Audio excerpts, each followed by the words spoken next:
Puji nama Tuhan, Shalom. Kita bertemu lagi dalam kasih Kristus Tuhan kita. Mari kita sama-sama belajar satu hal. Di dalam Yeremia pasal 17 ayat 1 sampai 18. Banyak ya. Tidak usah ceritain di sini, nanti kehabisan waktu. Anda baca di rumah. Setelah selesai renungan ini, Anda baca dengan sesama, renungkan firman Tuhan. Anda akan dapat terima yang lain mungkin daripada yang saya sampaikan. Pergumulan Nabi oleh karena bangsa yang berdosa. Di sini dikatakan bahwa Yehuda telah tertulis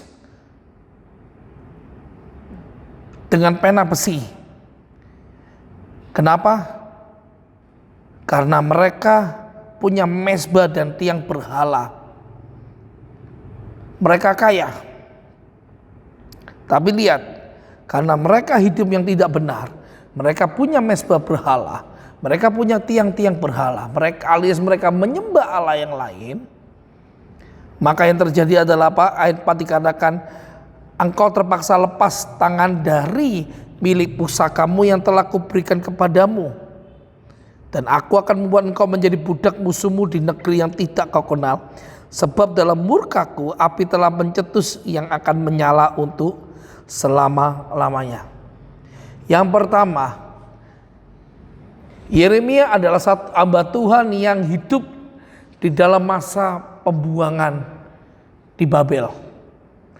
Yeremia adalah salah seorang nabi yang hidup pada 5 raja-raja, salah satunya Yoyakim.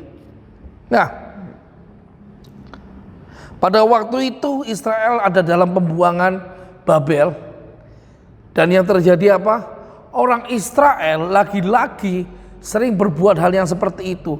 Mereka karena mereka bergaul dengan penduduk setempat dan mereka ada dalam naungan bangsa yang menjajah mereka, gaya hidup mereka akhirnya bukan gaya hidupnya Allah mereka, tapi gaya hidupnya adalah gaya hidup yang menyembah mezbah berhala, dan itu membuat Allah murka. Jadi Allah itu sudah murka karena perbuatan orang Israel di masa sebelumnya mereka. Di masa mereka lagi ketika ada dalam pembuangan, mereka tetap tidak bisa bertobat. Akhirnya apa yang terjadi? Allah murka. Sehingga pusakanya orang Israel terlepas daripada orang Israel. Itu yang pertama. Dan yang kedua, yang membuat Allah murka apa? Beginilah firman Tuhan ayat 5. Terkutuklah orang yang mengandalkan manusia, yang mengandalkan kekuatannya sendiri dan hatinya menjauh daripada Tuhan. Ia akan seperti semak bulus di padang belantara. Ia tidak akan mengalami datangnya keadaan baik, dan ia tinggal di tanah angus, di padang gurun, di negeri padang asin yang tidak berpenduduk. Jadi karena mereka tinggal di dalam sana, tinggal dalam pembuangan, akhirnya mereka tidak pernah lagi mengandalkan Tuhan, Allah mereka, Yahweh mereka. Tapi mereka mengandalkan apa? Orang lain. Dan Allah paling tidak senang lihat itu. Bagi Allah hal itu juga merupakan kejijikan. Itu merupakan kekejian.